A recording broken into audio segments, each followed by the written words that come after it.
What is up mga sir? Ayan.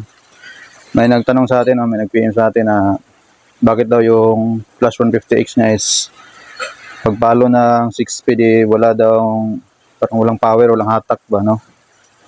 Hindi daw niya may sasagad, no? Hanggang 5th gear lang daw siya, no? So, since bago naman, brand new yung flash, no? Wala tayong ibang makitang reason dyan kundi nasa timing ng pag-change ng gear ni bossing yan, no? Sim dito kay carb, no? Raider 150 carb, no? Dito may mode dito sa RPM nito to. Pag sinit natin to sa high, kapag nag-change ka ng gear tapos hindi to nagbi-blink, kumbaga hindi umabot sa high RPM niya, hindi mo sinagad, nag-change ka na, pag change mo ng 6 speed, hindi mo makuha yung totoong top speed, totoong lakas ni Raider 150 carb, no? Kailangan pag mag-change ka ng gear, dapat iilaw to. Kumbaga, papalo ka ng 9,000, 8,000 or 9,000 RPM bago ka mag-change, no?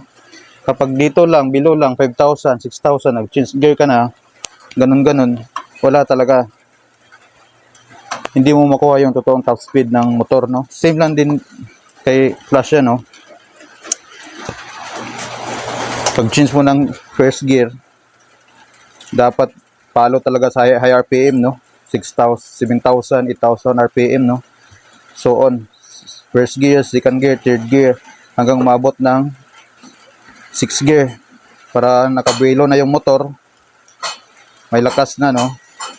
Ganun lang yung mga boss, no?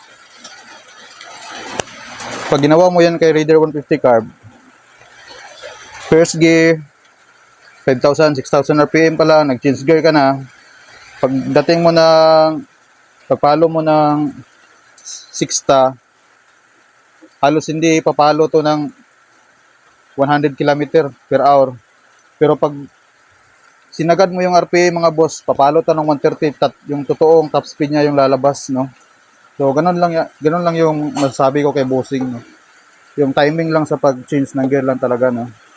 Kasi wala naman siyang pinalitan, stock sprocket din. So yun lang mga boss, no? Let's go.